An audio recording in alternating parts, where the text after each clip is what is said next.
aspect of applied linguistics seen under a critical point of view is that being critical implies one of the most important aspects of the critical framework of applied linguistics, critical thinking. This consists in a set of skills that can be taught to students for them to apply a critical point of view and search for critical aspects in different subjects. What is important about the critical thinking understanding is that there are two theories which define it. 1. Critical thinking most important aspect is to achieve political critics and social relations, although it states that critical distance and objectivity is achievable. 2. Critical is always engaging with questions of power and inequality. However, it rejects any possibility of critical distance or objectivity. Now, the most important field in which applied linguistics, and therefore critical applied linguistics, can be applied on is language teaching, and of course, the goals and the role that the target language plays on the life of the learner.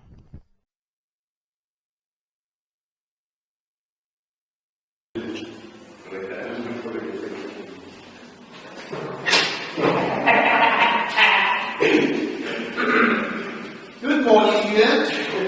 Good morning, students. Today I want you to open your textbooks in the page you cannot understand, right? Quiero que abra su libro en la página 30, porque hoy día vamos a ver pasado simple.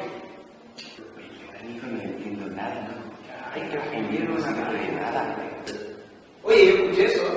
No digáis que inglés no sirve para nada. El inglés ahora es el idioma universal. Todo el mundo habla inglés. Si queréis tener una buena pega más adelante, tenéis que hablar inglés. ¿Cómo creéis que yo conseguí esta pega? Porque hablo inglés. To understand the goals of language teaching, first we need to understand the role that language plays in people's lives. And to understand the role that target language plays, we need to understand the three perspectives in which second language learning is viewed.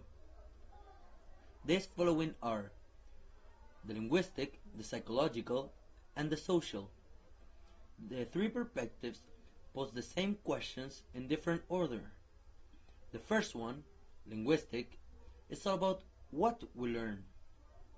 The second one, the psychological, poses as the main question how we learn a second language. And the third one, which is the most important for our use, the social, asks as first question why we learn the target language. What the student has just asked himself, why do we learn English, is also one of the most important characteristics of critical applied linguistics.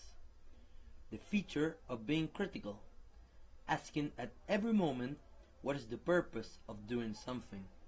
Pero profesor, ¿qué anda tanto con el inglés que no queremos parecer a lo mismo? Mira, lo que pasa es que no nos queramos parecer, pero igual los tenemos que echar un poco más. Además, incluso en los países donde no saben inglés, hablan inglés. Entonces, por eso aquí en Chile y en todas partes, obviamente el inglés es una herramienta de puerta. To understand what has just happened in the classroom, we first need to understand the context in which the world has been developing over the last 200 years. The British Empire once ruled a fifth of the world by having direct dominance over its overseas territories. Then, after World War II, the direct son of the English was the United States of America, having a money empire in almost all over the world. So, it is easy for us now to understand why English is spoken everywhere. The political and economic influences of these countries affect directly in contexts such as the one we are witnessing. Therefore, we establish a macro relationship between politics and economics with language learning, a major field in applied linguistics. The situation we have just pointed out is an example and manifestation of the linguistic imperialism we are immersing, as well as the fact of critical self-reflexivity area closely related to critical applied linguistics. So, by asking ourselves the simple question of why do we learn English, we pose relationships between fields that apparently are not related at all. Después de la muy necesaria intervención del señor Carvalino,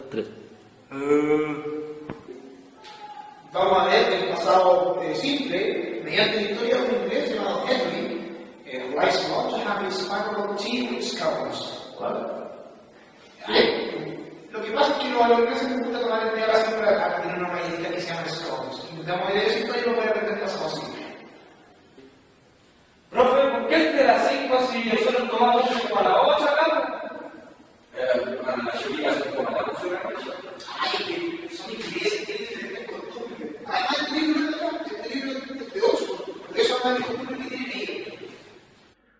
What we have just seen before is a very good example of a decontextualized context.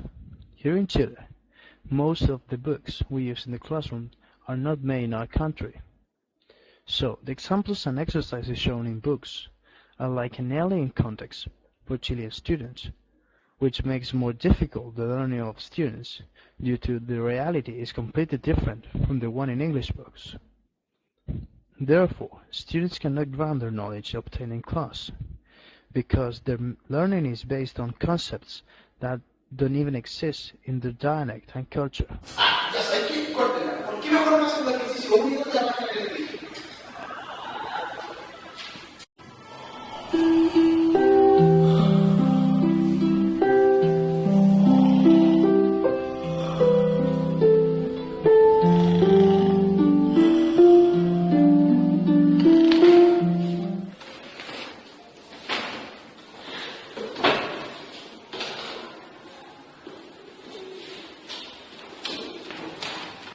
So, the relation existing between critical applied linguistics and the goals of language teaching is now very clear.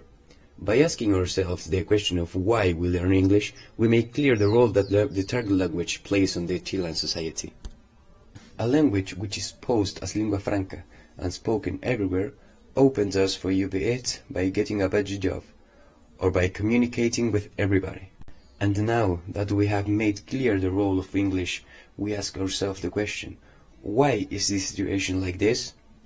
And we established relationships between applied linguistics, politics and economics, being aware of this linguistic imperialism conducted by the Anglo-Saxon culture towards the other countries. So, being aware of this situation, it is very hard for us as English teachers not being part of this imperialism, but at the same time, being aware by making this mental exercise is one way of not being part of it, and we should show this implicitly or explicitly in the classroom.